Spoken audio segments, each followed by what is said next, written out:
Salut, j'espère que vous vous portez très bien. Moi aussi ça va, je me porte très bien. Nous allons entamer la dernière partie de notre formation qui concerne la mise en ligne de notre site. Nous avons déjà fait une première partie où nous avons vu tout le processus à mettre en place pour mettre notre site en ligne. Alors, comment envoyer les fichiers en ligne, comment copier la base de données depuis le serveur local et le mettre en ligne. Une fois que tous les fichiers sont en ligne, la seule chose qu'il reste à faire maintenant, c'est de se connecter, ouvrir son navigateur et de lancer son site internet. Et si vous faites ça, normalement, si tout va bien, vous devez être en mesure de voir votre site s'afficher. Donc la première étape, c'est ça. Dès que vous finissez de mettre la base de données en ligne et que vous avez fini de mettre votre site, les fichiers de votre site en ligne avec FileZilla comme ici, c'est que il ne vous reste plus qu'à afficher le nom de domaine de votre site. Ici, j'ai fait un sous-domaine. Un sous-domaine, c'est quoi? C'est un domaine qui dépend d'un domaine principal. J'explique. Supposons que votre entreprise s'appelle l'entreprise ABC et que vous avez un nom de domaine abc.com.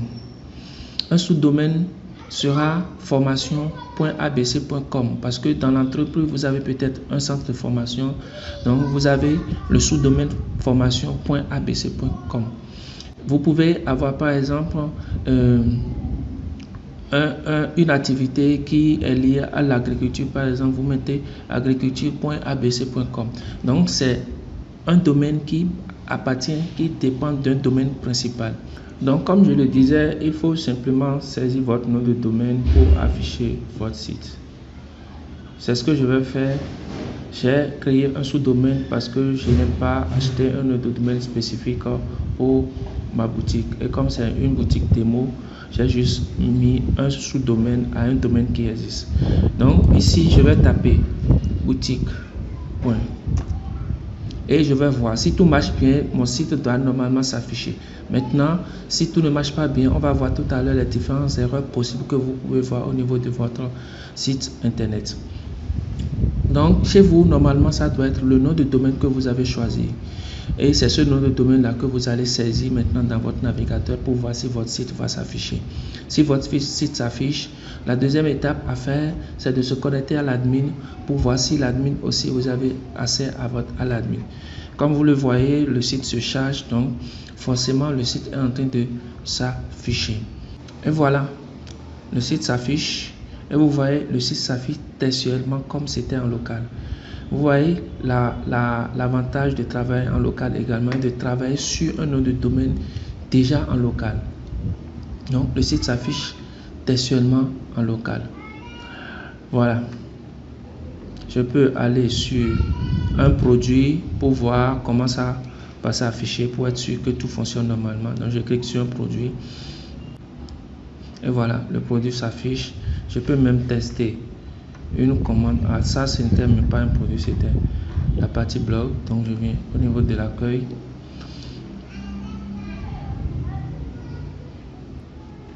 Je vais choisir un produit ici.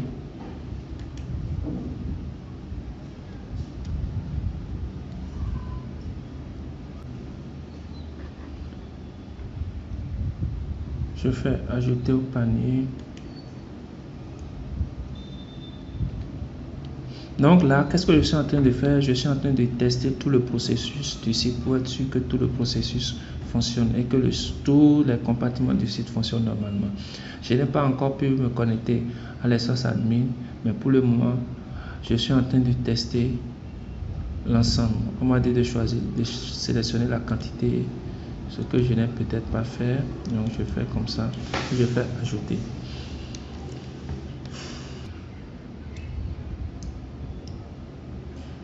Donc là, j'ai mon produit qui s'est ajouté. Je viens sur Checkout.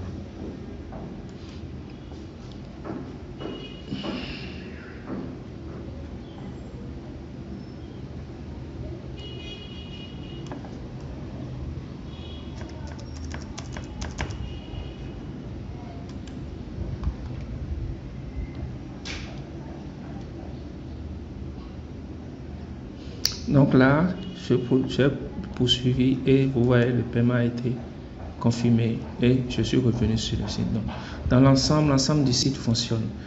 Maintenant que tout fonctionne, on va voir rapidement les erreurs que vous pouvez rencontrer.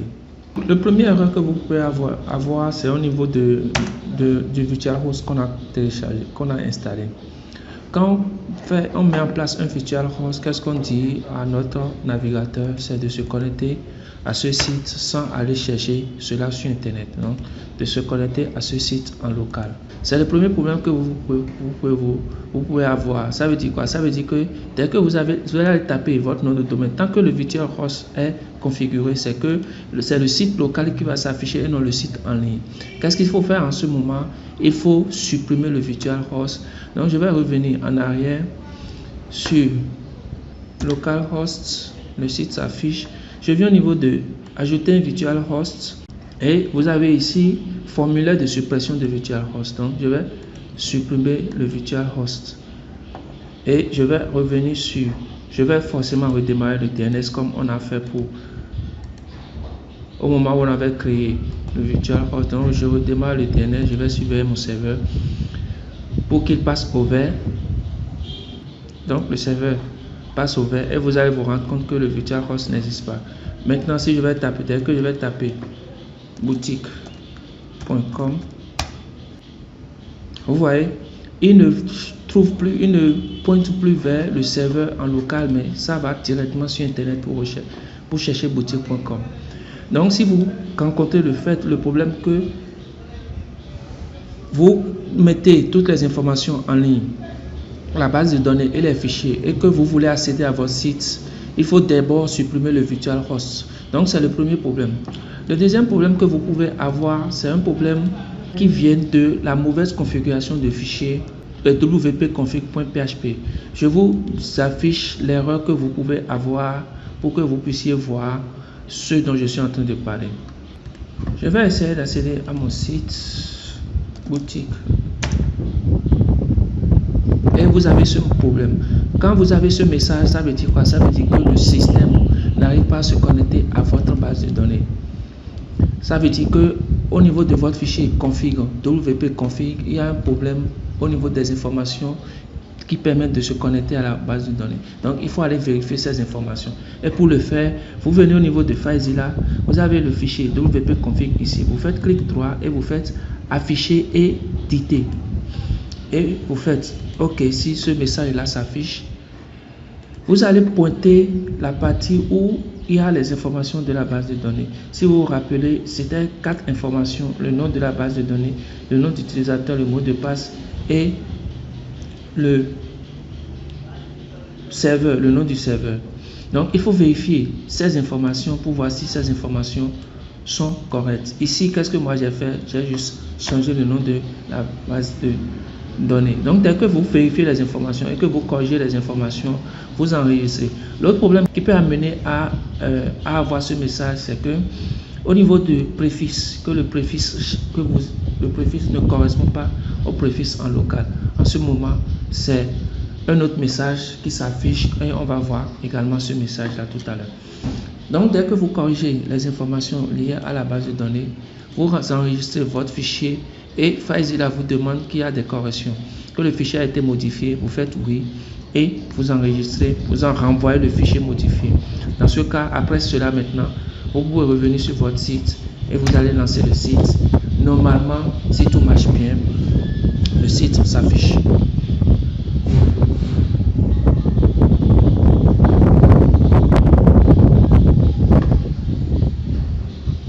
Voilà, donc le site s'affiche également ici. Maintenant, troisième erreur, comme je le disais tout à l'heure, troisième erreur, c'est ce message. Qu'est-ce que ce problème vous permet de comprendre? Ce problème vous permet de comprendre que WordPress arrive à se connecter à la base de données, mais n'arrive pas à trouver les informations qui sont au niveau de cette base de données-là. Et ça peut venir de trois points principaux. Premier point, la base de données que vous avez configurée au niveau du fichier WP config ne contient aucune information du site. Deuxième point, vous avez configuré une mauvaise base de données au niveau de votre du fichier WP config. Et troisième chose qui peut produire cette erreur, c'est que les préfixes au niveau des tables ne correspondent pas aux préfixes que vous avez configurés au niveau du fichier WP config. Donc les préfixes au niveau des tables ne correspondent pas aux préfixes que vous avez configurés au niveau du fichier WP config. Parce que ici, qu'est-ce que WordPress vous demande? Il vous demande de réinstaller en quelque sorte le site. Mais si vous réinstallez le site, qu'est-ce qui va se passer? Il va prendre les informations par défaut, mais le thème sera déjà sur le site, les extensions seront déjà sur le site, mais il va prendre les informations par défaut et vous serez obligé de reprendre tout le processus, reprendre toute la configuration. Donc à ce niveau, il faut venir. Chez moi ici, quelle est l'erreur? C'est que donc à ce niveau, qu'est-ce qu'il faut faire? Il faut venir au niveau du FileZilla et faire exactement le même processus qu'on a fait tout à l'heure et vérifier les informations de la base de données et vérifier si c'est exactement cette base de données qui contient les informations, ou bien est-ce que vous avez oublié d'importer la base de données en ligne. Deuxième vérification que vous allez faire, dès que vous vérifiez que toutes les informations sont correctes et que vous avez bel et bien envoyé les informations en ligne, c'est de venir vérifier au niveau du préfixe. À mon niveau ici, c'est au niveau du préfixe que j'ai juste changé l'information pour vous montrer l'erreur. Donc j'enregistre et normalement si je viens au niveau de mon site, le site va encore normalement s'afficher. Tout ça c'est pour vous permettre de résoudre en même temps les informations. Sinon, si tout va bien, dès que vous mettez le nom du site, le site va s'afficher normalement comme ça a été le cas au premier abord. Dernière erreur que vous pouvez avoir, ce sont des erreurs de fichiers. Ce sont des erreurs de fichiers comme ça. À ce niveau, qu'est-ce qu'il faut faire? Il faut savoir que soit une extension a un problème, soit les fichiers que vous avez envoyés, tous les fichiers ne sont pas en ligne. Ça veut dire que peut-être au moment où vous êtes en train d'envoyer le fichier, il y a un problème de connexion et les fichiers ne sont pas en ligne. Qu'est-ce qu'il faut faire à ce moment? Il faut simplement renvoyer les fichiers qui sont en cause. Ici, il nous a parlé du thème. Il faut simplement renvoyer les extensions et le thème pour résoudre ce genre de problème. Donc, vous venez au niveau de FileZilla, vous sélectionnez les extensions. Je sélectionne les extensions, pardon, et vous renvoyez les extensions pour résoudre ce genre de problème. Généralement, c'est un fichier qui n'a pas été chargé correctement qui cause ce problème. Si vous rencontrez un problème spécifique avec une extension ou bien un thème, qu'est-ce qu'il faut faire? Il faut venir désactiver l'extension et voici le problème va persister. Et pour désinstaller l'extension, vous venez au niveau de FileZilla. Là, je suis dans le dossier plugin ou le dossier dans lequel se trouvent toutes les extensions qui sont sur le site. Et comment désactiver une extension?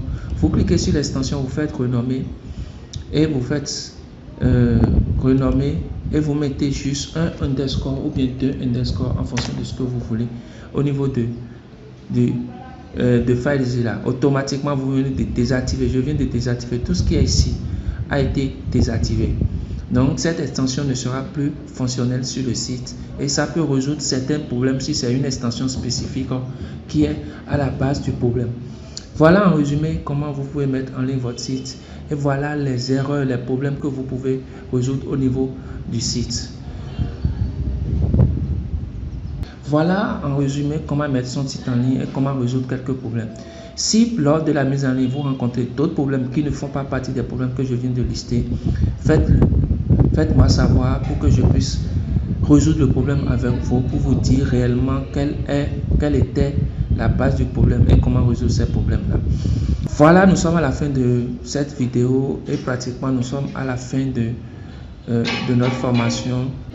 Si il y a des thèmes qu'on n'a pas abordés ou bien s'il y a un point spécifique que vous voulez qu'on aborde, faites-moi savoir cela pour que je puisse produire une vidéo ou bien vous apporter la réponse automatiquement.